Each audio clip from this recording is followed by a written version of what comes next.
Nimra Amjad, a Pakistani national who ran illegally in a Canadian election in 2017, has been charged with 2 counts of breaking the Local Authorities Election Act.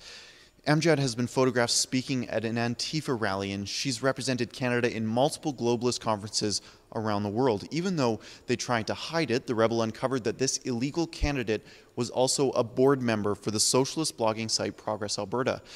Amjad has been granted Canadian citizenship recently, even after her illegal run for office, and we've not yet determined if the feds were aware of her offenses when that happened.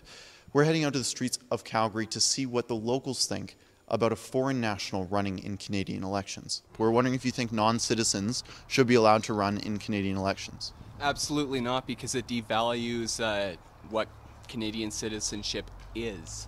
If you're not a Canadian citizen and you haven't lived here for more than 10 years, you don't have that right.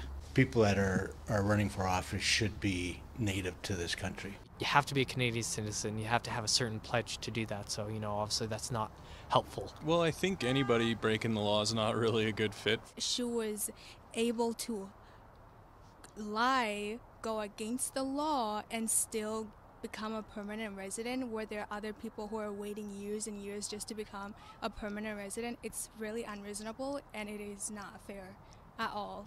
We reached out to Nimra Amjad and her associates multiple times, but they're very hush-hush about this. Progress Alberta scrubbed her from their website around the time charges were filed. Amjad was only charged with entering the election illegally, saying that she was a Canadian citizen when in fact, well, she was a Pakistani citizen.